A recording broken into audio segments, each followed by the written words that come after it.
Hello students, यदि आप एक कॉमर्स स्टूडेंट हैं तो स्वागत है आपका आपके अपने यूट्यूब चैनल ओनली कॉमर्स पर। मेरा नाम है जेपी गर्ग और आज से हम स्टार्ट कर रहे हैं MCQ on business management series. इस सीरीज में हम डिस्कस करेंगे बिजनेस मैनेजमेंट पर पास्ट ईयर कॉमर्स एग्जाम में पूछे गए टोटल 302 एमसीक्यूज। ये क्वेश्चंस पूछे गए हैं दिसंबर 2009 से दिसंबर 2019 तक के NTA UGC net exam, Karnataka set, Kerala set, HTET, RPSC school lecturer, RPSC junior accountant and accountant exam में। ये टोटल 302 क्वेश्चंस हम फुल डिटेल में डिस्कस करेंगे। यदि आप लोग बिजनेस मैनेजमेंट की थ्योरी पढ़ना चाहते हैं तो बिजनेस मैनेजमेंट के टोटल 14 वीडियो लेक्चर्स, जिसमें से 11 वीडियो लेक्चर्स बिजनेस मैनेजमेंट के वेरियस टॉपिक्स पर है और 3 वीडियो लेक्चर स्पेसिफिकली लीडरशिप पर है। उन वीडियो लेक्चर को मैंने बहुत ज़्यादा डिटेल में और अच्छे से समझाया है और थ्योरीज एंड ऑथर को कुछ फ़नी ट्रिक से मैंने याद भी करवाया है। वो वीडियो लेक्चर मैंने बनाए थे कॉमर्स मेरी जान वाले अभिषेक ओझा सर के साथ कोलैब में। यदि आप में से कुछ स्टूडेंट ने अभिषेक सर का पेड कोर्स परचेज किया है तो आप लोगों ने वो वीडियो लेक्चर मेरे देखे होंगे। तो आपको वो वीडियो लेक्चर हमारे चैनल पर बिल्कुल फ्री ऑफ कॉस्ट मिल जाएंगे। यदि आप वो 14 वीडियो लेक्चर्स देख लेते हैं और ये 302 क्वेश्चंस कर लेते हैं तो आपके एग्ज़ाम में बिजनेस मैनेजमेंट के मोर देन 95 क्वेश्चंस करेक्ट हो जाएंगे। कुछ एग्ज़ाम में बिजनेस मैनेजमेंट के काफ़ी ज़्यादा क्वेश्चन पूछे जाते हैं, 40-50 क्वेश्चन पूछे जाते हैं। तो आप देखेंगे कि 50 में से 45 से भी ज़्यादा क्वेश्चन आप लोगों के करेक्ट होंगे। हम यहाँ पर ये जो 302 क्वेश्चन डिस्कस कर रहे हैं, मैं चाहता तो ये 300 क्वेश्चन हम 2 घंटे में भी फटाफट डिस्कस कर सकते थे, लेकिन हम यहाँ पर बिल्कुल फुल डिटेल में डिस्कस करेंगे। मैं ये मानकर चलता हूँ कि 302 क्वेश्चन का मतलब है 1208 ऑप्शन। इन 1208 ऑप्शन को 1208 टॉपिक मानकर हम डिस्कस करेंगे और इसके बाद आपको मेरे हिसाब से बिजनेस मैनेजमेंट आपका बहुत अच्छा हो जाएगा। तो फर्स्ट हमारा क्वेश्चन है, quality circle is a type of. Quality circle किसका टाइप है? Problem solving team, cross functional team, self directed team, project team. तो हमारा आंसर हो जाएगा ए, प्रॉब्लम सॉल्विंग टीम। तो क्वालिटी सर्किल होता क्या है कि एम्प्लॉयज़ या फिर टीम मेंबर वीक में एक बार मीटिंग करते हैं और जो भी प्रॉब्लम्स होती हैं उन पर डिस्कस करते हैं, क्वालिटी को इम्प्रूव करने के लिए डिस्कशन करते हैं। क्रॉस फंक्शनल टीम क्या होती है? जैसा कि नाम से लग रहा है क्रॉस फंक्शनल, इस टीम में डिफरेंट फंक्शंस के मैनेजर्स या एम्प्लॉयज़ बैठते हैं, जैसे फाइनेंस वाले, मार्केटिंग वाले, एचआरएम वाले, और किसी कॉमन गोल पर डिस्कस करते हैं। सेल्फ डायरेक्टेड टीम, जैसा कि नाम से लग रहा है ये सेल्फ डायरेक्टेड होती है। टॉप लेवल मैनेजमेंट कम से कम कंट्रोल करता है, इनके पास डिसीजन लेने की पावर होती है। और किसी स्पेसिफिक प्रोजेक्ट के लिए टीम बनाई जाए तो उसे प्रोजेक्ट टीम कहा जाता है।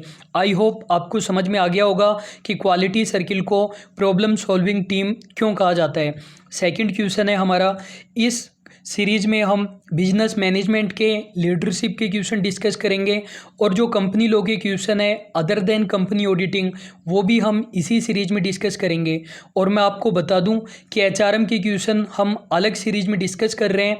वैसे नेट के एग्जाम के लिए बीएम और एचआरएम को एक ही सब्जेक्ट में सिलेबस में दिया हुआ है।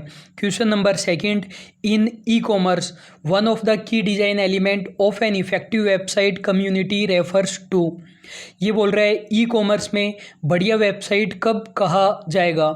It's layout and design, the way site enable user to user communication, site ability to tailor itself to different user और to allow user to personalise the site, degree that the site is link to other site. तो यहाँ पर हमारा correct answer हो जाएगा B. यदि site में user information को बिल्कुल प्रॉपर तरीके से देख पा रहा है, उसका जो इंटरफेस है वो बहुत बढ़िया है, तो हम उसे एक अच्छी वेबसाइट कहेंगे। जो सी वाला पॉइंट है उसमें तो ये बोल रहा है कि जो यूजर है वो साइट को चेंज कर सकता है, तो ये तो अच्छी बात नहीं हुई। और डी वाले में ये बोल रहा है कि साइट को अदर वेबसाइट से भी लिंक किया गया है, तो ये भी कोई ज़रूरी नहीं है कि हम साइट को अदर साइट से लिंक करें। ए वाला पॉइंट बढ़िया है कि लेआउट एंड डिज़ाइन बढ़िया होनी चाहिए, लेकिन उससे भी ज़्यादा बढ़िया बात है कि वहाँ पर जो हमें इन्फॉर्मेशन मिल रही है वो ईजी वे में मिल रही है, इंटरफेस बहुत अच्छा है। फिर point number 3, question number 3, which of the following are part of corporate social responsibility. Corporate social responsibility आपको पता होगा सेक्शन 135 होता है। और जैसा कि आपको पता है कल मंडे से हम लोग सुबह 6 बजे एक 5 मिनट सीरीज स्टार्ट कर रहे हैं और ये सीरीज हमारी कंटिन्यू लाइफ टाइम चलेगी। तो इसमें जो भी छोटे छोटे टॉपिक है हमारे, जैसे ये CSR हो गया, इनको हम काफ़ी ज़्यादा डिटेल में डिस्कस कर लेंगे। और मैं आपको बता दूं इस 5 मिनट सीरीज के PDF नोट्स भी आपको अवेलेबल हो जाएंगे। लेकिन नोट्स लेने के लिए आपको क्या करना पड़ेगा, उस 5 मिनट सीरीज वाली वीडियो को लाइक करना है, एक कमेंट करना है, सब्सक्राइब करना है और चैनल को या वीडियो को शेयर कर देना है जिन भी सोशल प्लेटफॉर्म पर आप हो। और सब्सक्राइब करने और शेयर करने का स्क्रीनशॉट आप मुझे व्हाट्सअप करेंगे और मैं आपके व्हाट्सएप पर PDF सेंड कर दूंगा। कमेंट बॉक्स में आप नए टॉपिक सजेस्ट कर सकते हो या जो क्वेश्चन मैं पूछता हूँ वो बता सकते हो। वीडियो के बारे में कोई भी कमी है, कोई भी सजेशन है, वो आप बता सकते हो। तो ये बोल रहा है क्वेश्चन हमारा कि इनमें से कौन सा कॉरपोरेट सोशल रेस्पॉन्सिबिलिटी का पार्ट है। कॉरपोरेट सोशल रेस्पॉन्सिबिलिटी में हम सोसाइटी का बेनिफिट करते हैं। यहाँ पर ये बोल रहे हैं कंज्यूमर के लिए CSR, तो कंज्यूमर को इनमें से किससे फ़ायदा होगा। Reasonable chances and proper system for accomplishment and promotion. तो ए वाला तो हमें लग नहीं रहा कि ये कस्टमर से रिलेटेड है, ये तो एम्प्लॉयज से रिलेटेड लग रहा है। To supply goods at reasonable price and even when there is sellers market, improving the efficiency of the business operation, to provide an opportunity for being heard and redress genuine grievances। तो यहाँ पर customer से related CSR केवल 2 ही पॉइंटों में है, point number 2 और 4। तो ये हमारा करेक्ट हो जाएगा। 2 और 4 हमें B ऑप्शन में दे रखा है। यदि आपने वो वीडियोस देखे हुए हैं और आपको ये क्वेश्चंस आते हैं तो आप वीडियो को स्टॉप करके मन में आंसर सोच सकते हैं, इससे आपकी प्रैक्टिस हो जाएगी। Question number 4, the informal group communication system is called group dynamic grapevine exchange interaction. काफ़ी इजी क्वेश्चन है लेकिन बहुत ज़्यादा इंपॉर्टेंट है और हर एग्जाम में ये क्वेश्चन पूछा ही जाता है। तो ग्रेप वाइन आपको याद रखना है, जहाँ पर भी इनफॉर्मल कम्युनिकेशन वर्ड आ जाए ग्रेप वाइन आपके माइंड में आ जाना चाहिए। एक्सचेंज और इंटरेक्शन के बारे में आपको बताने की ज़रूरत नहीं है। ग्रुप डायनेमिक क्या होता है, डायनेमिक का लिटरल मीनिंग होता है पावर। तो ग्रुप डायनेमिक क्या होता है, ग्रुप डायनेमिक स्टडी है, किस चीज़ की स्टडी है, ग्रुप की पावर का या ग्रुप रिलेशनशिप का, या फिर ग्रुप किस तरीके से अलग अदर लोगों को अफेक्ट करता है और कैसे उनसे अफेक्टेड होता है, इस चीज़ को ग्रुप डायनेमिक कहा जाता है। Question number 5, which of the following laws affect business organisation. इनमें से कौन से लॉज हैं जो बिजनेस ऑर्गेनाइजेशन को अफेक्ट करते हैं। Incorporation and bankruptcy laws, environment protection laws, occupational health and safety laws, competition laws. आप कहोगे कि ये सभी लॉज किसी न किसी तरीके से बिजनेस को प्रभावित करते हैं, लेकिन खास बात यह है कि यहाँ पर अफेक्ट वर्ड लिखा गया है, न कि इफेक्ट। अफेक्ट वर्ड तब काम में लेते हैं जब बिजनेस पर कुछ बुरा प्रभाव पड़ता हो, बिजनेस बंद होने की कगार पर आ जाए। तो ए हमारा करेक्ट आंसर हो जाएगा, incorporation and bankruptcy laws. Question number 6, match the followings. Left में हमें 4 चीज़ें दे रखी है, transfer of ownership, sales of goodwill after dissolution, buy back of securities, promissory note, और राइट साइड में negotiable instrument, contract of sale of goods, dissolution of partnership, share capital of company. तो देखो सबसे पहली बात transfer of ownership. Transfer of ownership में हम ले लेंगे contract of sale of goods, तो 2 आ जाएगा। Sale of goodwill after dissolution में डिसोल्यूशन ऑफ पार्टनरशिप आ जाएगा 3। बाय बैक ऑफ सिक्योरिटीज के अंदर 4 शेयर कैपिटल ऑफ कंपनी आ जाएगा, और प्रोमिसरी नोट के अंदर नेगोशिएबल इंस्ट्रूमेंट आ जाएगा। नेगोशिएबल इंस्ट्रूमेंट एक्ट 1881 आपके कोर्स में है, तो वहाँ पर आपने पढ़ा होगा नेगोशिएबल इंस्ट्रूमेंट एक्ट में 3 नेगोशिएबल इंस्ट्रूमेंट की बात की गई है, bill of exchange, promissory note और चेक। लीगल फ्रेमवर्क के लिए सेल्स ऑफ गुड्स के वीडियो मैंने अपने चैनल पर डाले हुए हैं, लेकिन पता नहीं क्यों आप लोगों ने वो वीडियो नहीं देखे, तो फिर मैंने लीगल फ्रेमवर्क पर वीडियोस नहीं बनाए। यदि आप लोगों को रिक्वायरमेंट है और आपकी रिक्वेस्ट आई तो जो अदर टॉपिक्स है लीगल फ्रेमवर्क के, इंटेलेक्चुअल प्रॉपर्टी राइट, कॉन्ट्रैक्ट, उन पर भी हम वीडियोज लेकर आएंगे। 2, 3, 4, 1 हमारा करेक्ट आंसर हो जाएगा, यानी ए हमारा करेक्ट आंसर हो जाएगा।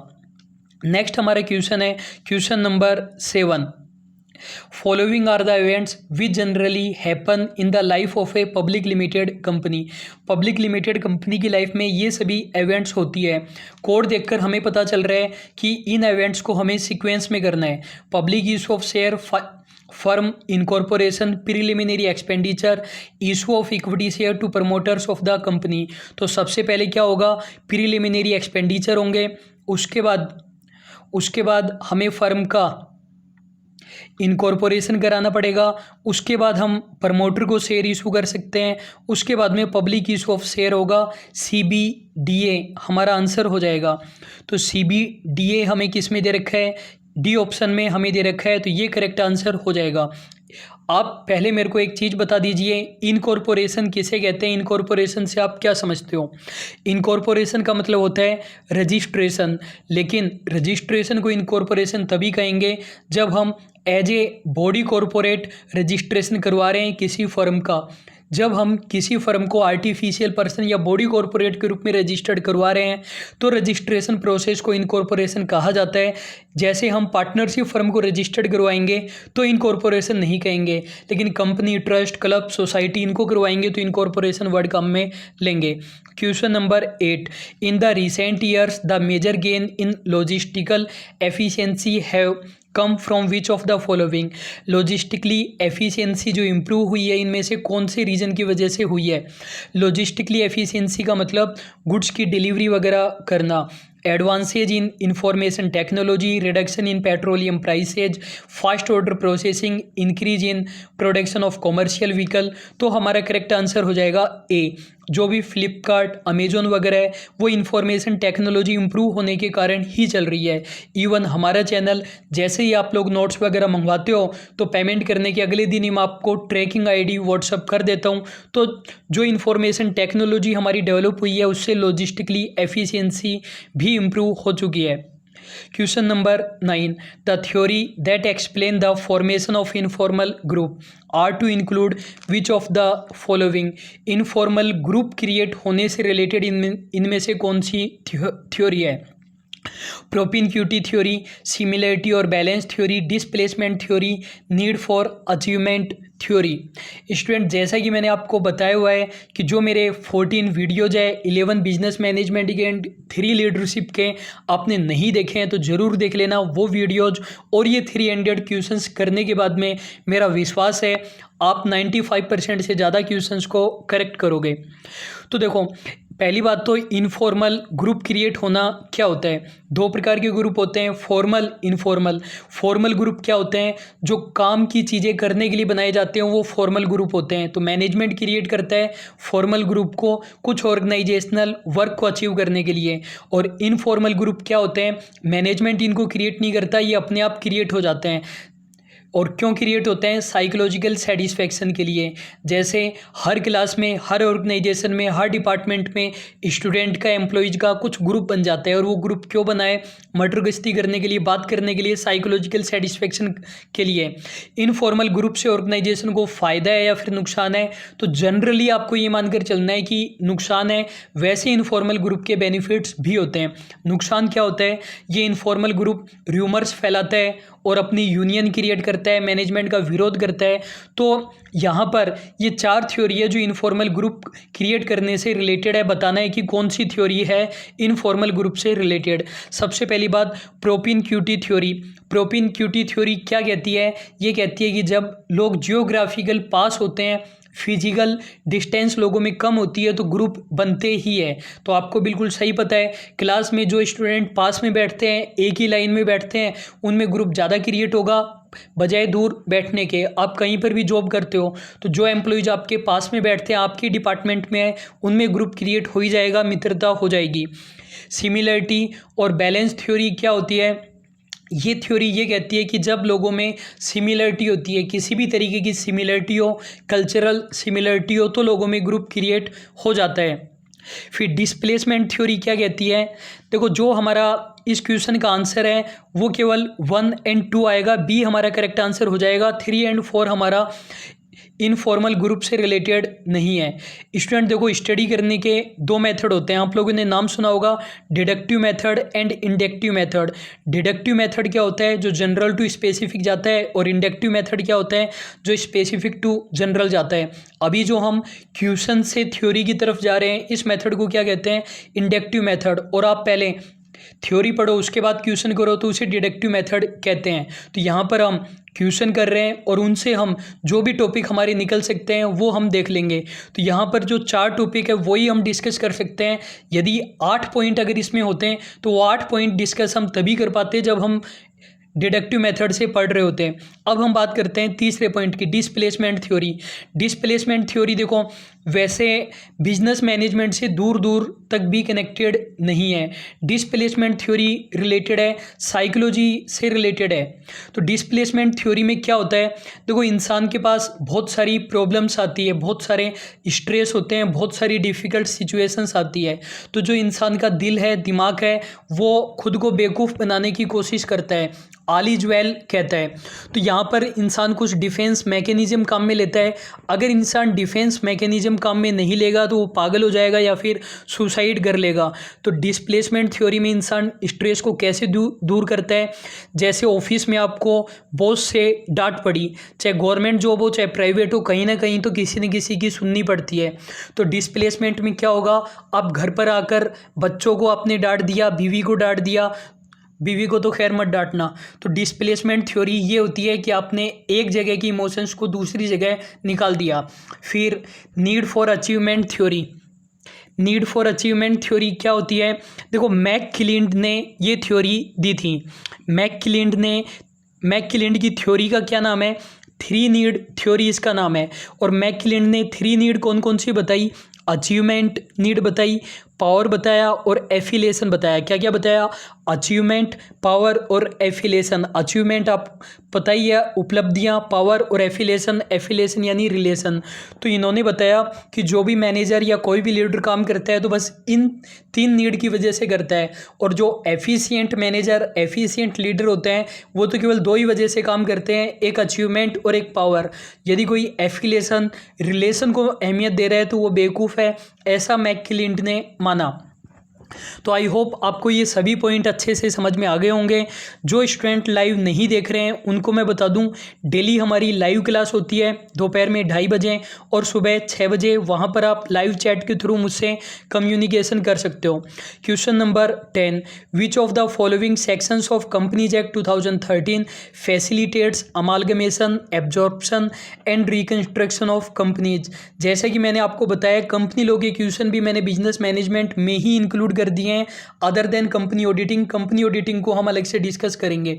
तो बताना है amalgamation, absorption, reconstruction of companies का सेक्शन कौन सा है। सेक्शन देखो, सबसे पहले हम देख लेते हैं कौन सा सेक्शन किससे रिलेटेड है। 502 सेक्शन तो कंपनीज एक्ट 2013 में है ही नहीं। टोटल 470 सेक्शन है। 410 सेक्शन किससे रिलेटेड है, अपीलेट ट्रिब्यूनल बनाने से रिलेटेड है। कंपनी लॉ में एक तो होता है NCLT, national company law tribunal. Company law से रिलेटेड जो भी केसेज है वो NCLT में सुने जाते हैं। आप मुझे एक बात बता दीजिए, कोर्ट और ट्रिब्यूनल में क्या अंतर होता है। देखो, कोर्ट तो जनरल होते हैं जहां पर किसी भी मामले से रिलेटेड केस सुना जा सकता है, और ट्रिब्यूनल होते हैं स्पेशल कोर्ट, जैसे कंज्यूमर ट्रिब्यूनल होते हैं और जैसे ये हमारा नेशनल कंपनी लॉ ट्रिब्यूनल है। तो 410 अपीलेट ट्रिब्यूनल से रिलेटेड है कि NCLT के फैसले से आप सहमत नहीं हो तो अपीलेट ट्रिब्यूनल में जा सकते हो। 320 किस बात से रिलेटेड है, जब कंपनी का लिक्विडेशन होता है। जब कंपनी का लिक्विडेशन होता है तो जो लिक्विडेटर है वो प्रॉपर्टी को डिस्ट्रीब्यूट करेगा। तो अकाउंट्स में यदि आपने लिक्विडेशन का चैप्टर पढ़ा है तो आपको पता है कि लिक्विडेटर के लिए एक फिक्स सीक्वेंस होता है और उसी सीक्वेंस में वो प्रॉपर्टी को डिस्ट्रीब्यूट करता है। तो उससे रिलेटेड हमारा सेक्शन 320 है। सेक्शन 319 किस बात से रिलेटेड है कि जब भी लिक्विडेटर अपॉइंट किया जाता है, चाहे अमालगमेशन में, एब्जॉर्प्शन में, रिकंस्ट्रक्शन में, जब भी लिक्विडेटर अपॉइंट किया जाता है और वो कंपनी की असेट्स बेच रहा है तो कैश लेना जरूरी नहीं है, वो शेयर्स भी रिसीव कर सकता है। तो सेक्शन 319 हमारा यहाँ पर करेक्ट आंसर हो जाएगा। कंपनीज एक्ट के क्वेश्चन और बिजनेस मैनेजमेंट के क्वेश्चन लगभग हर कॉमर्स एग्जाम में पूछे जाते हैं। आज तक मैंने ऐसा कोई कॉमर्स एग्जाम नहीं देखा है जिसमें बिजनेस मैनेजमेंट और कंपनी लॉ के क्वेश्चंस नहीं पूछे जाते हों। यदि आप इस चैनल पर कंटिन्यूसली बने रहेंगे तो बहुत सारे क्वालिटी कंटेंट मैं आप लोगों के लिए लेकर आऊँगा। मैंने अपने एक्सपीरियंस से जो भी चीज़ें सीखी है वो मैं आप लोगों के साथ शेयर करूँगा। कंपनी लॉ के लिए अलग से मैं आप लोगों के लिए 10-15 पेजेज के 4-5 घंटे के वीडियोस लेकर आऊँगा और जो भी मैं आपको 100 के लगभग पॉइंट बताऊँगा, क्वेश्चन आपके 90% से ज़्यादा उसमें से मिल जाएंगे। Question number 11, match the following theory: profit as rent of ability, dynamic theory of profit, risk theory of profit, innovation theory of profit. ये क्वेश्चन वैसे इकोनॉमिक्स का है लेकिन बिजनेस मैनेजमेंट में इंक्लूड हो गया है, तो यहाँ पर हम डिस्कस कर लेते हैं। ये क्वेश्चन किस बात से रिलेटेड है? ये क्वेश्चन रिलेटेड है प्रॉफिट थ्योरी से रिलेटेड। जैसा कि आपको पता है इकोनॉमिक्स में 4 फैक्टर्स ऑफ प्रोडक्शन होते हैं: land, labour, capital and entrepreneur. तो एंटरप्रेन्योर को जो मिलता है उसे प्रॉफिट कहते हैं। तो विभिन्न इकोनॉमिस्ट ने डिफरेंट प्रॉफिट की थ्योरीज दी। टोटल 8 थ्योरीज है जो कि प्रॉफिट की मेन थ्योरीज मानी जाती है, लेकिन यहाँ पर हम केवल 4 थ्योरीज ही डिस्कस करेंगे और बाकी की जो थ्योरीज है वो हम जो इकोनॉमिक्स की हमारी क्लासेज चल रही है और उसमें 3 चैप्टर हम डिटेल में पढ़ चुके हैं: demand, utility and factor of production.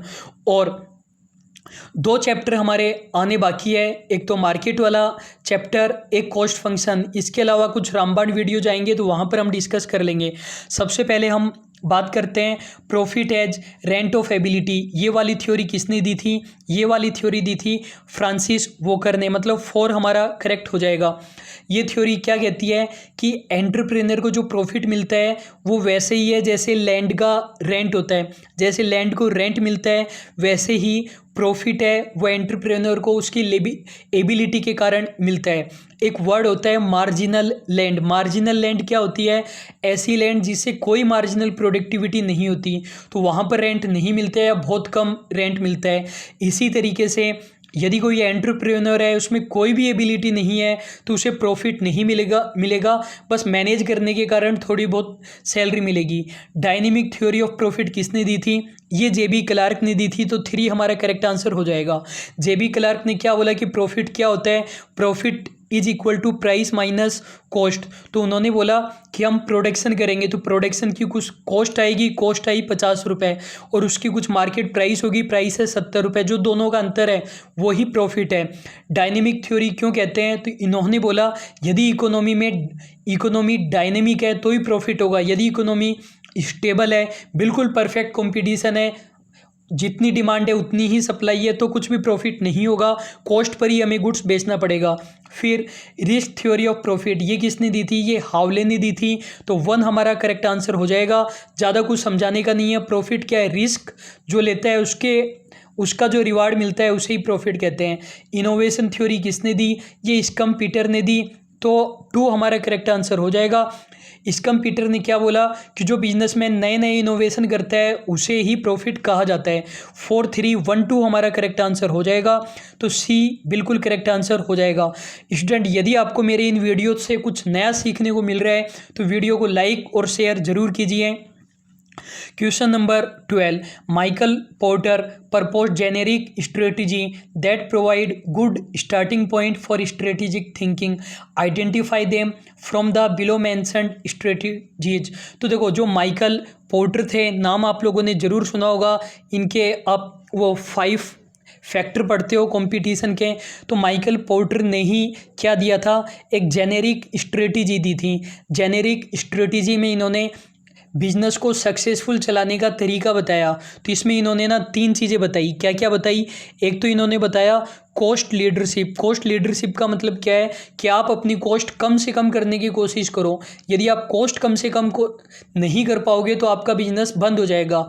जैसे रिलायंस है तो उन्होंने अपनी कॉस्ट बहुत ज़्यादा कम कर रखी है, इसलिए वो कम कॉस्ट पर भी प्रॉफिट कमा रहे हैं।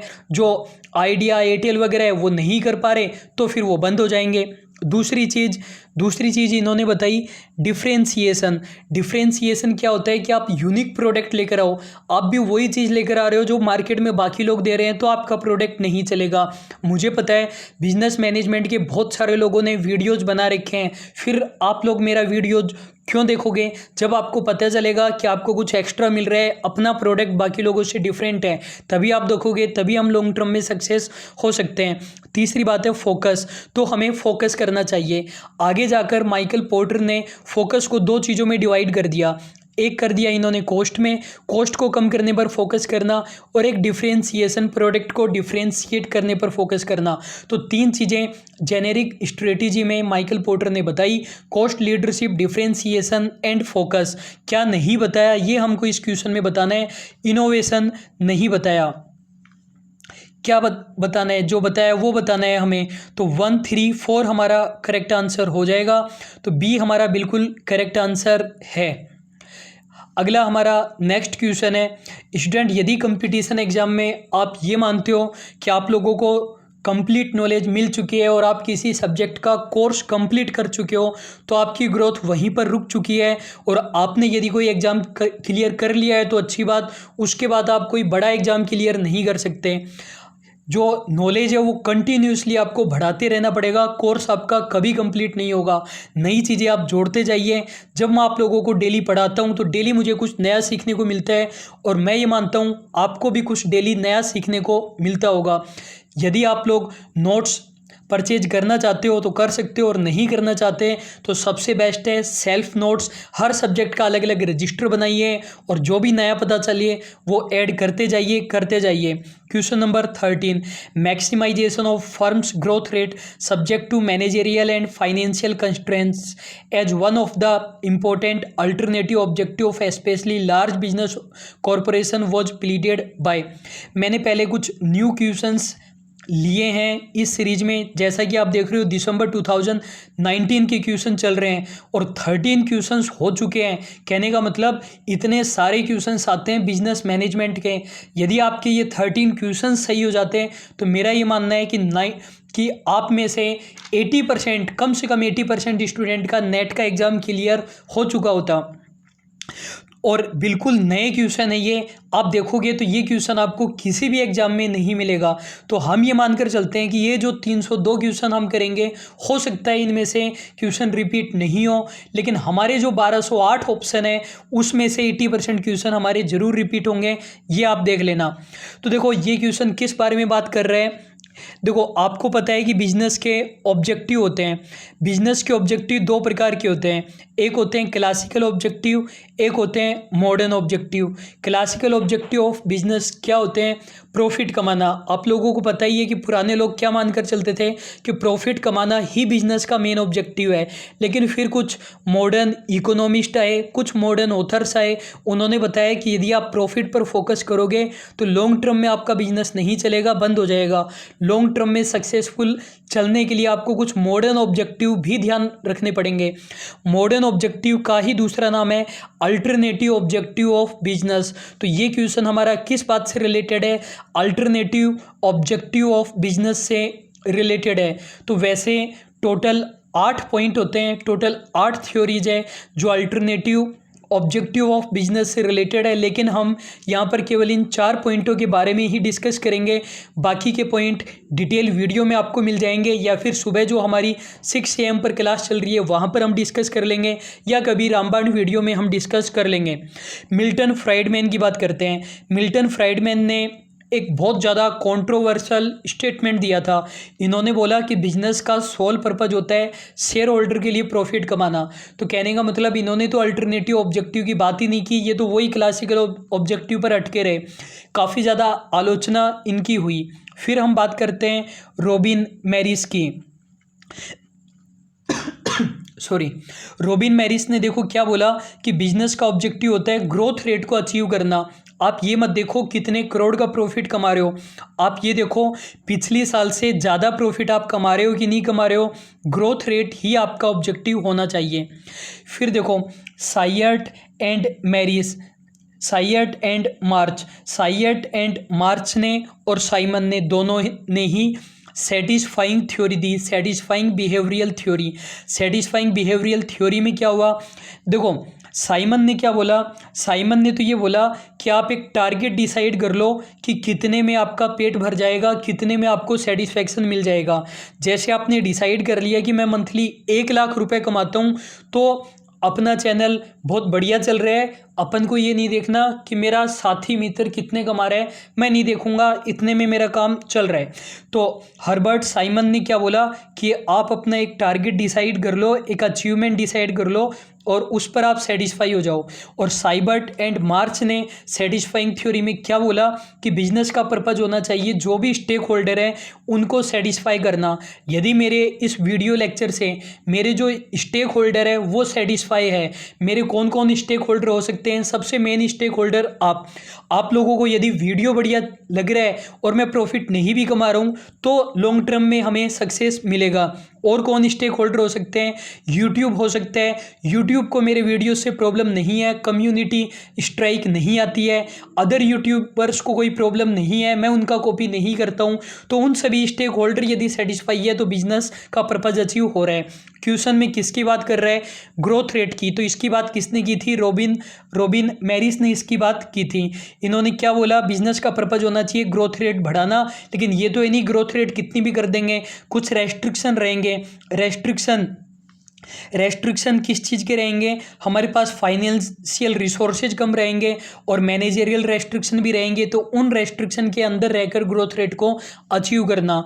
आई होप आपको बहुत बढ़िया से ये पॉइंट समझ में आया होगा। यदि अच्छा लगता है तो शेयर जरूर कीजिए।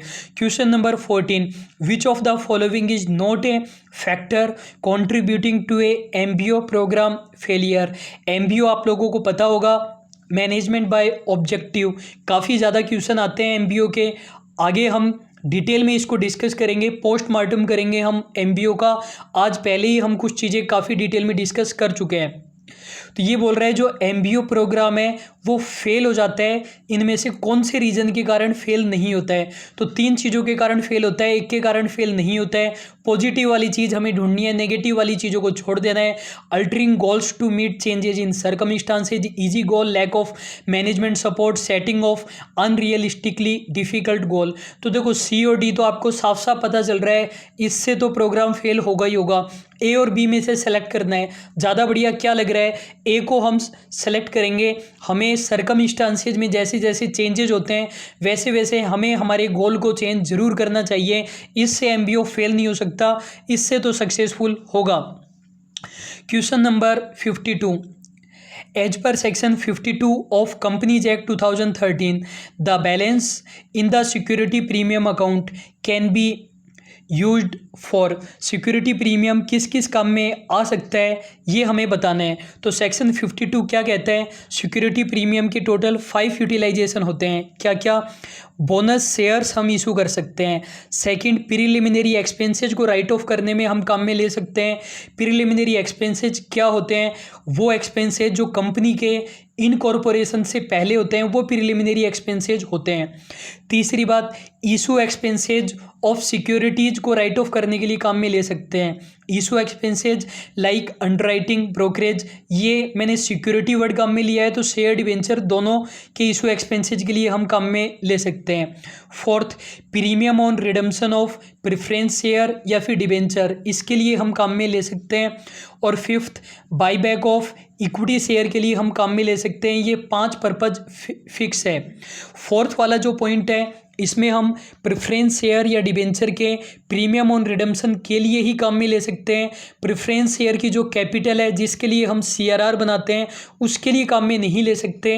लेकिन फिफ्थ वाले पॉइंट में बाईबैक ऑफ इक्विटी शेयर में कैपिटल के लिए हम जो CRR बनाते हैं वहाँ पर सिक्योरिटी प्रीमियम काम में आ जाएगा और premium on buyback of equity share के लिए भी काम में आ जाएगा।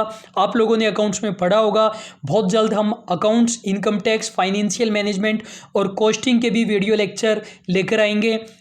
मैंने ये सोचा है कि जो हम ये प्रैक्टिकल सब्जेक्ट की वीडियो लेक्चर लेकर आएंगे तो मैंने सोचा है कि 2-2 घंटे की वीडियो लेक्चर मैं बनाऊं। जैसे मान लीजिए कि फाइनेंशियल मैनेजमेंट में कैपिटल बस्टिंग हमने डिस्कस किया, तो कैपिटल बस्टिंग की जो भी थ्योरी है, थोड़े बहुत न्यूमेरिकल और सभी MCQs हम एक ही वीडियो लेक्चर में डिस्कस कर लें। छोटे छोटे वीडियो होंगे। यदि मैं कैपिटल बस्टिंग के 6-7 वीडियो बनाऊंगा तो मुझे लगता है कम समझ में आएगा। जैसे भी आपकी ओपिनियन हो कमेंट बॉक्स में बताइए। अगले 3-4 दिनों में प्रैक्टिकल सब्जेक्ट का एक वीडियो आने वाला है। आप चाहे तो टॉपिक भी सजेस्ट कर सकते हैं। जो स्टूडेंट नए जुड़े हैं और उन्होंने अभी तक मेरे नोट्स परचेज नहीं किए हैं, वो करना चाहें तो ज़रूर कर सकते हैं। एमसीक्यू बुक बहुत ही शानदार बुक है। इसमें 2000 के लगभग सब्जेक्ट वाइज क्वेश्चंस डिस्कस किए हैं।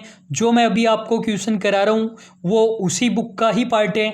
बिजनेस मैनेजमेंट की क्वेश्चन अलग है, एचआरएम इंटरनेशनल बिजनेस, तो जो भी आपके सब्जेक्ट है उनके क्वेश्चंस है। कुछ स्टूडेंट को ऐसा कन्फ्यूजन है कि ये video lecture purely net commerce के लिए है। ऐसा नहीं है। यदि आप जैसे DSSB एग्ज़ाम के लिए प्रिपरेशन कर रहे हैं, पीजीटी टीचर के लिए, और यदि आप DSSB की बिजनेस मैनेजमेंट की क्वेश्चन करोगे तो आप मुश्किल से 60-70 क्वेश्चन ही कर पाओगे, और जो एग्ज़ाम में क्वेश्चन आएंगे वो नए आएंगे। तो इससे बढ़िया ये है कि आप ये 300 क्वेश्चन विभिन्न एग्जाम के डिस्कस कर लीजिए, और थ्योरी मैटर तो सब में सेम ही है। तो इससे आपकी प्रिपरेशन बहुत ही बढ़िया हो जाएगी। और फुल कोर्स परचेज करना चाहें तो वो भी आप परचेज कर सकते हैं। PDF नोट्स नहीं मिलेंगे आपको, मैं हार्ड कॉपी सेंड करूंगा। पेमेंट करने के अगले दिन मैं आपको ट्रैकिंग ID दे दूंगा। अभी कोरियर सर्विसेज लॉकडाउन की वजह से स्टॉप है। जैसे ही ऑन होती है, जिन लोगों ने ऑर्डर दिया हुआ है उन लोगों को ट्रैकिंग ID मिल जाएगा। लेकिन जो हमारी 5 मिनट सीरीज़ है उसके नोट्स मिल जाएंगे। तरीका मैंने बताया हुआ है, लाइक करना है, कमेंट करना है, शेयर एंड सब्सक्राइब करना है। शेयर सब्सक्राइब का स्क्रीनशॉट मुझे भेजना है और 5 मिनट सीरीज के आपको PDF नोट्स मिल जाएंगे। MCQ के नहीं मिल पाएंगे। रीज़न आपको पता है, टीचर यो का यो कॉपी करते हैं और खुद के नाम से भेजते हैं। Question number 16, organisation structure that shows unique combination of strategy, structure and management process is known as. Various organisation structure को हमने डिटेल्ड वीडियो में डिस्कस किया है। जो बिजनेस मैनेजमेंट के 14 वीडियो लेक्चर है उनके लिंक आपको आई बटन में और डिस्क्रिप्शन बॉक्स में मिल जाएंगे। आप डेली जो भी वीडियो देखते हो उसका डिस्क्रिप्शन बॉक्स ज़रूर चेक कर लीजिए करें, उसमें आपके लिए कुछ इंपॉर्टेंट चीज़ें हो सकती है। तो यहाँ पर मैं आपको ये चारों ऑर्गेनाइजेशन स्ट्रक्चर के बारे में बता देता हूँ। फ्री फॉर्म ऑर्गेनाइजेशन क्या होता है? ऑर्गेनाइजेशन का एक ऐसा तरीका जिसमें कम्युनिकेशन के लिए कुछ पाथ डिसाइड नहीं किए गए हैं। जैसे फॉर्मल कम्युनिकेशन सिस्टम होता है तो उसमें डाउनवर्ड, वर्टिकल, अपवर्ड बिल्कुल फिक्स पाथ होते हैं। फ्री फॉर्म में कोई भी पर्सन किसी से भी कैसे भी कम्युनिकेशन कर सकता है। वर्चुअल ऑर्गेनाइजेशन में कुछ भी बताने की ज़रूरत नहीं है। वर्चुअल होता है, फिजिकल नहीं होता है, ऑनलाइन काम होता है सब कुछ। फिर हॉरिजॉन्टल और वर्टिकल दो चीज़ें होती है। देखो नाम से ही लग रहा है, वर्टिकल में ऐसे होगा, हॉरिजॉन्टल में ऐसे होगा। तो यदि लेवल कम से कम है तब तो होगा हॉरिजॉन्टल। देखो लेवल कम से कम है तो हॉरिजॉन्टल क्यों होगा? देखो कोई किसी का सीनियर जूनियर नहीं है। और वर्टिकल वाले में क्या होगा कि बहुत सारे लोग हैं, level 1, level 2, level 3, level 4, level 5, सबसे नीचे चपड़ासी, सबसे ऊपर CEO। तो जब सबसे कम लेवल बनाए गए हैं तो वो हॉरिजॉन्टल होते हैं, और बहुत ज़्यादा लेवल बनाए गए हैं तो वो वर्टिकल होता है। नेटवर्क के नाम से ही लग रहा है, जो हमारा क्वेश्चन है इसका आंसर नेटवर्क हो जाएगा। Organization structure that shows unique combination of strategy, structure and management process. Question number 17, the attitude based on belief, opinion, knowledge और information about the particular event which the employee possesses is. तो मैंने आपको पहले भी बताया हुआ है, 3 चीज़ें होती है। एक होता है कॉग्निटिव, एक होता है कोग्निटिव, एक होता है अफेक्टिव। कॉग्निटिव का ही दूसरा नाम होता है साइकोमोटर। इसके अंदर आता है जो हम हमारी बॉडी ऑर्गन से जो भी एक्टिविटीज़ करते हैं, चलना फिरना, घूमना, कूदना, भागना, ये सभी कॉग्निटिव एक्टिविटीज़ होती है साइकोमोटर। कोग्निटिव जो हमारी थिंकिंग एबिलिटी है। और एक होता है अफेक्टिव में जो भी हम इमोशनली सोचते हैं, जो भी हमारे बिल्कुल डीप बिलीफ होते हैं, जो भी हमारे प्रिंसिपल्स हैं, वो अफेक्टिव में आते हैं। क्वेश्चन बोल रहे हैं ऐसे एटीट्यूड जो बेस्ड होते हैं बिलीफ, ओपिनियन, नॉलेज, इन्फॉर्मेशन पर, वो किस में आएगा? वो कॉग्निटिव में आएगा, क्योंकि यहाँ पर नॉलेज, इन्फॉर्मेशन वगैरह की बात कर रहे हैं तो उनके बारे में हम थिंकिंग करेंगे। Question number 18, student in notes को प्रिपेयर करने में केवल इन 300 क्वेश्चन को बनाने में मुझे 30 घंटे लगे हैं और एक वीडियो लेक्चर को बनाने में मुझे 2 घंटे लगते हैं। शायद आपको पता नहीं हो, अभी रात के 3 बजे या मैं कहूँ सुबह के 3 बजे मैं ये वीडियो लेक्चर बना रहा हूँ। तो काफ़ी ज़्यादा मैं आप लोगों की हेल्प करने वाला हूँ। आप मुझे एक यूट्यूब चैनल का नाम बता देना कमेंट बॉक्स में जिस पर इतना कंटेंट फ्री ऑफ कॉस्ट और इसी क्वालिटी का अवेलेबल हो। और यदि आप इसको लाइक नहीं करेंगे, शेयर नहीं करेंगे, रेस्पॉन्स नहीं आएगा तो मेरी सारी इच्छा ख़त्म हो जाएगी वीडियोज़ बनाने की। जब मैं देखता हूँ मेरे वीडियोज़ पर 50 व्यू 60 व्यू तो देखकर मुझे शर्म आती है। क्वेश्चन नंबर 18, लेकिन वो जो 50-60 व्यूज़ आते हैं बहुत ही बढ़िया, उनके कमेंट्स आते हैं और बहुत सारे सीरियस स्टूडेंट्स मेरे साथ जुड़े हुए हैं, इसलिए मैं वीडियोज़ बनाता हूँ। क्वेश्चन नंबर 18, यदि आप इसी तरीके से जुड़े रहेंगे और मुझे पता है इस बार बहुत सारे लोगों का नेट जेआरएफ क्लियर होने वाला है, तो जब आप लोग मुझे थैंक यू बोलेंगे वो जो खुशी मिलेगी उसी के लिए मैं वीडियोज़ बना रहा हूँ। Question number 18, promoting team spirit, harmony and unity within the organisation is the principle of order, scalar chain, esprit de corps, equity. तो हमारा आंसर हो जाएगा यहाँ पर एस्पिरिट द कॉर्प्स। आपको पता है हेनरी फ्योल ने टोटल 14 प्रिंसिपल्स दिए थे, इनमें से हम इन 4 प्रिंसिपल की बात कर लेते हैं। ऑर्डर वाला प्रिंसिपल क्या कहता है? ऑर्डर वाले प्रिंसिपल का मतलब ऑर्डर देने से रिलेटेड नहीं है, यहाँ पर ऑर्डर का मतलब है प्रॉपरली अरेंजमेंट। ऑर्डर में एक वर्ड याद रखना है, right things at right place. तो ये क्या कहता है? ये कहता है कि जो चीज़ें हैं, चाहे मैन हो चाहे मटेरियल हो, वो सही जगह पर होनी चाहिए। यदि आपने शाहरुख खान को मूवी में लिया और उसे हीरो का दोस्त बना दिया तो फिर क्या फ़ायदा हुआ? जो रिसोर्सेज है, चाहे मैन हो चाहे अदर रिसोर्सेज हो, उनका प्रॉपर यूटिलाइजेशन होना चाहिए, सही जगह पर वो होनी चाहिए। स्केलर चेन 2 चीज़ों का फ्लो बताती है, 2 चीज़ों के लिए चैन बताती है। एक तो ऑथोरिटी बताती है, कौन किसका सीनियर है, कौन किसका जूनियर है। दूसरा कम्युनिकेशन बताती है कि कौन किससे बात कर सकता है। ये नहीं चपड़ासी डायरेक्टली सीईओ के पास पहुंच जाए कि साहब साबुन ख़त्म हो गया, बिना साबुन के मैं सफाई नहीं कर सकता। Spirit de corps team spirit को प्रमोट करने से रिलेटेड है। और इक्विटी, डिस्क्रिमिनेशन नहीं होना चाहिए, सभी को इक्वल मानना चाहिए। Question number 19, following are the events of an organisation culture. Organisation culture क्या होता है? सबसे पहली बात मैं आपको कल्चर के बारे में बता देता हूँ। कल्चर क्या होता है? देखो स्टूडेंट, आजकल संस्कृति वर्ड बहुत ज़्यादा काम में आ रहा है। कुछ हमारे बहुत बढ़िया बढ़िया संगठन वो तो साल में 1-2 बार घर से बाहर निकलते हैं डंडे वंडे लेकर और संस्कृति बचाने का काम करते हैं। आपको पता है मैं किन संगठनों की बात कर रहा हूँ। और यदि उनमें से कुछ लोगों को बिल्कुल पकड़ लिया जाए और उनसे पूछा जाए संस्कृति का मतलब क्या, तो वो बता नहीं पाएंगे। तो कुछ संस्कृति का मतलब या कल्चर का मतलब क्या होता है? कल्चर का मतलब होता है पर्सनैलिटी। और कल्चर या पर्सनैलिटी का मतलब क्या होता है? चीज़ें कैसी दिखाई देती है और चीज़ें वास्तव में कैसी है। फिर से बताता हूँ, कल्चर या पर्सनैलिटी का मतलब क्या होता है? चीज़ें कैसी दिखाई देती है और चीज़ें कैसी है वास्तव में। एक इंडिविजुअल के लिए हम पर्सनैलिटी वर्ड काम में लेते हैं और अदर देन इंडिविजुअल के लिए हम कल्चर वर्ड काम में लेते हैं। जैसे जयपुर का कल्चर क्या हो सकता है? जो भी वहाँ का खाना पीना है, जो भी वहाँ की वेशभूषा है, वहाँ पर जो भी लोगों के आइडियाज़ है, बिलीफ्स है, वो वहाँ का कल्चर हो जाएगा। तो वो जो संगठन है उन्होंने कल्चर का मतलब ये मान रखा है कि भगवान राम जो करते थे वही कल्चर होता है।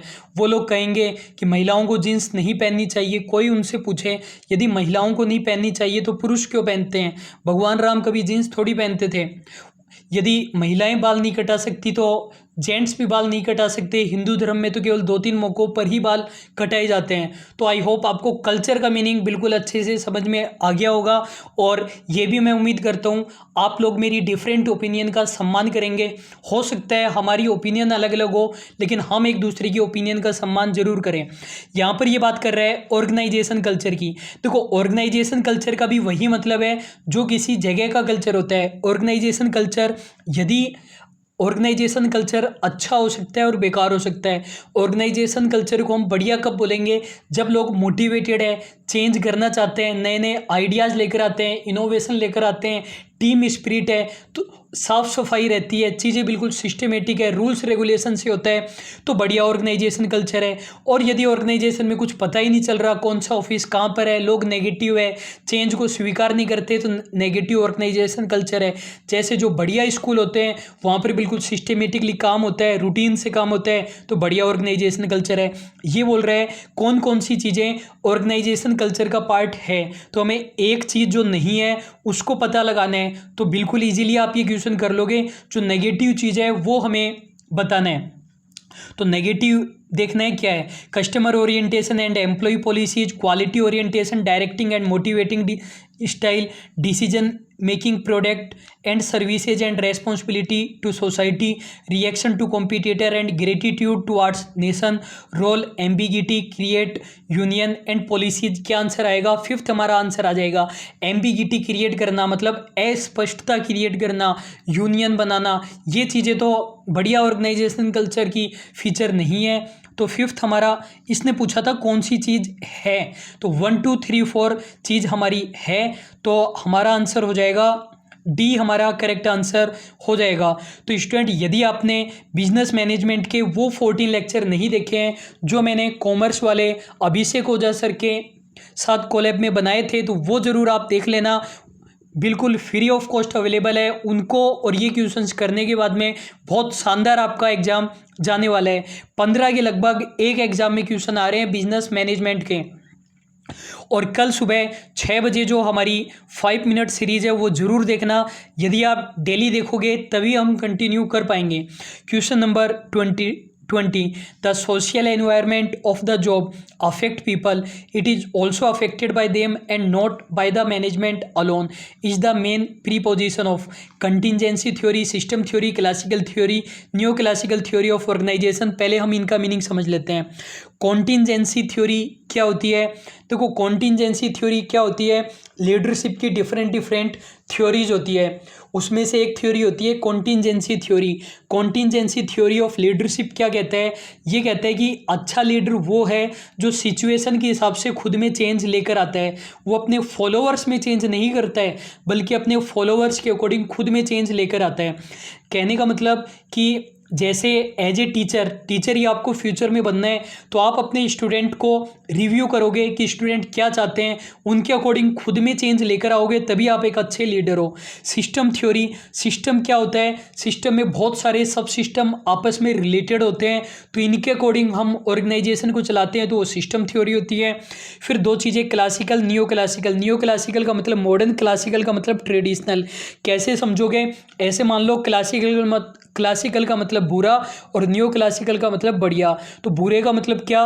जहाँ पर रूल्स रेगुलेशन ज़्यादा है, एम्प्लॉयज़ को ज़्यादा अहमियत नहीं दी जाती, पनिशमेंट से काम होता है, वो क्लासिकल है। और जहाँ पर पॉजिटिव मोटिवेशन होता है उनको भी मेन अहम स्थान दिया जाता है, वो न्यू क्लासिकल होता है। तो यहाँ पर क्वेश्चन ने क्या बोला था? Social environment of the business, social environment of the job affect people, it is also affected by them and not by management alone, is the main preposition of। इसके अंदर क्या हमारा आंसर आएगा? डी हमारा आंसर आ जाएगा, new classical modern theory of organisation. तो student ये थे हमारे आज के 20 क्वेश्चन। एक तो आपको क्वेश्चन बता देना है, कमेंट बॉक्स में ज़रूर बताना है। एमबीओ की फुल फॉर्म आपको बता देनी है। यदि आपको पता है एमबीओ किसने दिया था, ऑथर का नाम भी बता देना है, और ईयर पता है तो वो भी बता देना है। जितना पता हो एमबीओ के बारे में वो फुल आपको बता देना है। और ये वीडियो आपको हमारा कैसा लगा? आपकी जो भी क्रिटिसिज्म हो, जो भी कमी आपको नज़र आ रही हो, स्पीड कम ज़्यादा नज़र आ रही हो, वो भी आप ज़रूर बताइए। और कल मिलते हैं सुबह 6 बजे। Thank you so much.